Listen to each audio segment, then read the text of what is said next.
And दोस्त welcome my YouTube channel B K classes जगह में। तो देखिए दोस्तों, आज हम लोग पढ़ेंगे क्लास 12 का हिंदी दोस्तों अंतराल। हिंदी अंतराल दोस्तों चैप्टर 1 सूरदास की झोपड़ी। ठीक है, तो इसका वीवीआई नोट्स क्वेश्चन आंसर है दोस्तों। तो मेरे चैनल पर पहली बार दोस्तों मेरे चैनल को सब्सक्राइब कर लीजिए और बेल आइकन को प्रेस कर लीजिए ताकि दोस्तों आपको बोर्ड एग्जाम के लिए अच्छे से तैयारी हो पाए।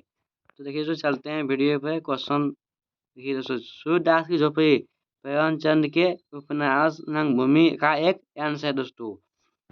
भैरव की पत्नी सुभागी भैरव की माँ की डर से सूरदास की झोपड़ी में छुप गई। कहाँ छुप गई दोस्तों?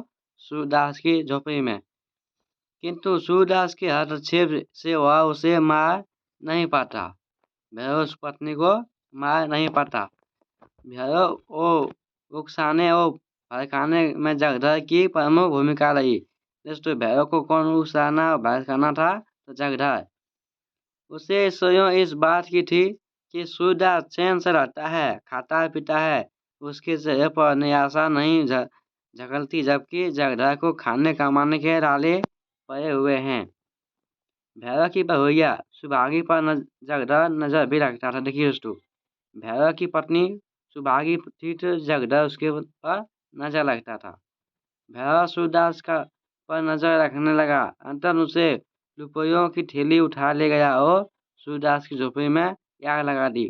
दोस्तों सूरदास की झोपड़ी में आग लगा दिया। मिठुआ के सवाल, जो कोई 100 लाख बार झोपड़ी की आग लगा दे तो के जवाब में धुन्ना के साथ उत्तर देता है, तो हम भी 100 लाख बना देंगे।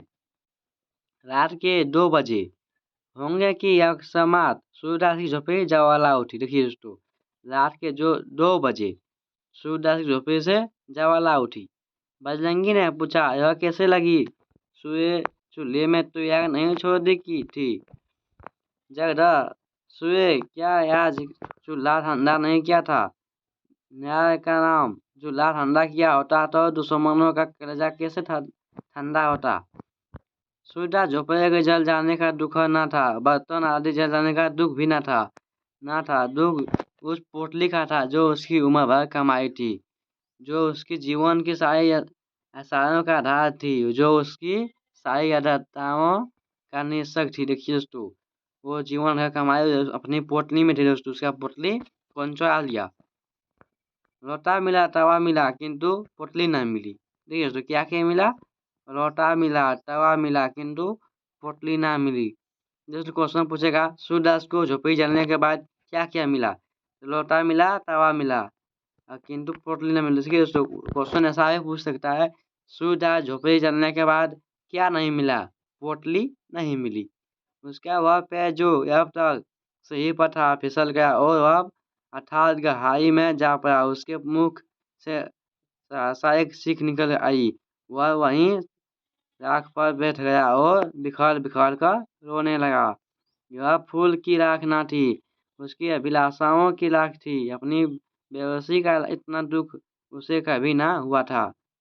जगधर, सच कहो, तू ही ने आग लगाई? भैरव, हाँ, चुपचे से एक दिया सलाई लगा दी। प्रश्न अभ्यास देखिए दोस्तों, क्वेश्चन नंबर 1, चूल्हा ठंडा क्या होता तो दुश्मनों का कलेजा कैसे ठंडा होता? न्यायाराम के इस कथन में इस भाव से स्पष्ट कीजिए। देखिए, यह कथन न्यायाराम ने कहा था। इस कथन में निहित भाव इस प्रकार है, जिस सूरदास के जल रहे घर से उसके शत्रुओं में प्रसन्नता हो रही होगी। जगधर के पूछने पर भी आज चूल्हा ठंडा नहीं किया था। इसके नायक नाम ने उत्तर दिया कि चूल्हा ठंडा क्या होता है, दुश्मनों का कलेजा कैसे ठंडा होता है। नायक नाम कहना चाहता है कि इस घटना से उसे शत्रुओं के प्रसन्न होने का अवसर मिल रहा है। लोगों ने यह सोचा कि जो सूरदास के चूल्हे में जो अंगारे बचे थे उनकी हवा से शायद यह आग लग थी, परंतु सच यह नहीं था। भैरव ने सूरदास की झोपड़ी में जानबूझकर आग लगाई थी। नायक जानता था कि आग चूल्हे की वजह से नहीं लगी, किसने लगाई है। क्वेश्चन नंबर 2, भैरव ने सूरदास की झोपड़ी क्यों जलाई? देखिए, भैरव सूरदास के बहुत नाराज था। जब भैरव तथा उसकी पत्नी के बीच में लड़ाई हुई तो नया सुभागी सूरदास के घर रहने चली गई। भैरव को यह बात अच्छी नहीं लगी। सूरदास हराता सुभागी को बेचारा नहीं करना चाहता था, अतः वह उसे मना नहीं कर पाया और उसे अपने घर में रखने दिया। भैरव के लिए यह बात आसानी थी। भैरव को सूरदास का यह कहना अपना अपमान लगा। उसी दिन से उसने सूरदास से बदला लेने की ठान ली। वह सूरदास को सबक सिखाना चाहता था। जिस घर के दम पर उसने सुभागी को साथ ला रखा था, उसने उसी को जला दिया। इस तरह उसने सूरदास की झोपड़ी में आग लगा दिया और अपने अपमान का बदला ले लिया। क्वेश्चन नंबर 3, यह फूस की राख ना थी, उसकी अभिलाषाओं की राख थी। संदर्भ सहित विवेचना कीजिए। सूरदास एक अंधा भिखारी था। देखिए सूरदास क्या था? एक अंधा भिखारी था। उसकी संपत्ति में एक झोपड़ी जमीन का छोटा सा टुकड़ा और जीवन भर जमा की गई पूंजी थी। यह सब उसके जीवन के आधार थे। जमीन उसके किसी काम का नहीं थी। उस पर सारे गांव जानवर चरा करते थे। सूरदास उसी में प्रसन्नता था। झोपड़ी जल गई पर आग में उसकी जीवन भर भी पूंजी जलकर राख हो गई थी। उसे दोबारा इतनी जल्दी जमा कर पाना संभव नहीं था। उसमें 500 रुपए थे। उस पूंजी से उसे बहुत सी अभिलाषाएं थी। वह गांव वालों के लिए कुआं बनाना चाहता था, अपने बेटों की शादी करवाना चाहता था तथा अपने पितरों का पिंडदान करवाना चाहता था। झोपड़ी के साथ ही पूंजी के जल जाने से अब उसकी कोई भी अभिलाषा पूरी नहीं हो सकती थी। उसे लगा कि यह फूस लाख नहीं है, बल्कि उसकी सारी अभिलाषाएं झोपड़ी के साथ ही जलकर। उसके बाद कुछ नहीं था, बस दुख था। पछतावा था। वह गर्म राख में अपनी अभिलाषाओं की लाख को ढूंढ रहा था। देखिए दोस्तों, उसका पुतले में कितना रुपया था? तो 500 रुपया था।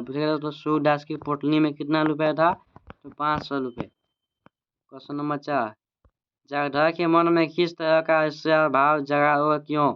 जगधर जब भैरव के घर यह पता करने पहुंचा कि सूरदास के घर में आग किसने लगाई है, तो उसे पता लगा कि भैरव ने ही सूरदास के पूरे जीवन की पूंजीवादी भी हथियार ली है। यह राशि 500 रुपये से अधिक की थी। जगधर को भैरव के पास इतना रुपया देखकर अच्छा ना लगा। वह जानता था कि इतना रुपया है जिसकी भैरव की जिंदगी की सारी कठिनाई पल भर में दूर हो सकती है। भैरव को चांदी होते देख उसे शक न गया। वह मन में ही मन भैरव से ईर्ष्या करने लगा। लालच उसके मन में भी सांप की शांति भांति फल फैलाए खड़ा हो गया। भैरव के इतने रुपए लेकर आराम से जिंदगी जीने के ख्याल से ही वह तड़प उठा। भैरव की खुशी उसके लिए दुख का कारण बन गई थी। क्वेश्चन नंबर 5, सूरदास जगधर से अपनी आर्थिक हानि को गुप्त क्यों रखना चाहता था? देखिए, सूरदास एक अंधा भिखारी था। सूरदास कौन था? एक अंधा भिखारी था। वह लोगों की दान ही जीता था। एक अंधे भिखारी के पास इतना धन होना लोगों के लिए हैरानी की बात हो सकती थी। इस धन के पता चलने पर लोग उस पर संदेह कर सकते थे कि उसके पास इतना धन कहाँ से आया। वह जानता था कि एक भिखारी को धन जोड़ कर रखना सुहाता नहीं है। लोग उसके प्रति तरह तरह की बात कर सकते हैं।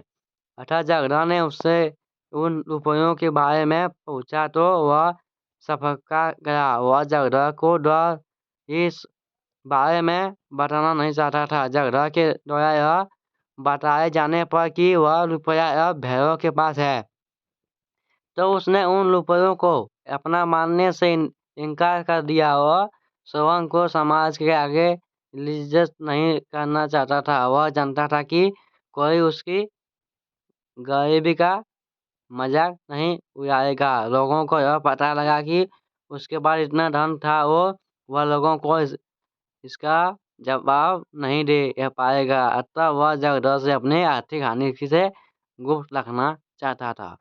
क्वेश्चन नंबर 6, सूरदास उठ खड़ा हुआ और विजय गर्व में ला के देह को दोनों हाथों से उड़ाने लगा। इस कथन के संदर्भ में सूरदास की मनोदशा का वर्णन करें। देखिए, सूरदास को अपने रुपये की चोरी की बात से दुखी हो चुका था। उसके मन में परेशानी, दुख तथा गलनी के भाव थे। अचानक उसने ढिसू तथा मिठुआ को यह कहते हुए सुना कि खेल में रोते हैं वो।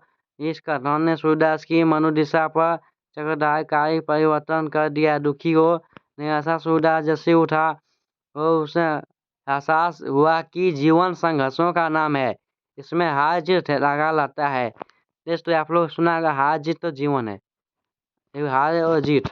दोस्तों इंसान की जीवन संघर्षों का डट कर सामना करना चाहिए। जो मनुष्य जीवन पूरी रूपी खेल में हार माना रहता है, उसे दुख और निराशा के अलावा कुछ भी नहीं मिला। देशों से वचनों को सुन वह जाग उठा और लाख के ढेर को प्रसन्नता से दोनों हाथों से उड़ाने लगा। ऐसे मनुष्य की मनोदशा है जिनमें हार का मुख तो देखा, परंतु जो हार नहीं बल्कि अपने हार को भी जीत में बदल दिया।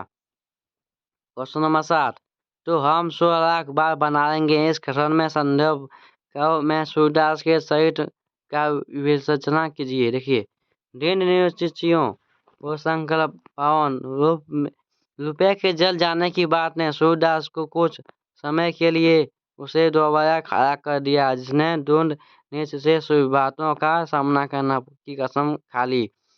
कर्मठल व परिश्रमी सूरदास भाग के भरोसे रहने वाला नहीं था। उसे विश्वास था, अतः वह उठ खड़ा हुआ और परिश्रम के लिए तत्पर हो गया। सहनशील सब कुछ जल जाने के बाद भी वह जीवन को खेल मानते हुए सहनशील बना रहता था। पुणे निवास में श्री सुभाष सूरदास पुनौती में आस्था लगता था। मिठुआ इस प्रश्न को भी कोई 100 लाख बार आग लगा दे तो सूरदास कहता है कि हम 100 लाख भी बना लेंगे। तो थैंक यू दोस्तों, आप लोग का चैप्टर क्वेश्चन कंप्लीट होगा। तो मेरे चैनल पर सब्सक्राइब कर लीजिए दोस्तों, बेल आइकन को प्रेस कर लीजिए। दोस्तों आप लोग का नए नए वीडियो मिलते रहे।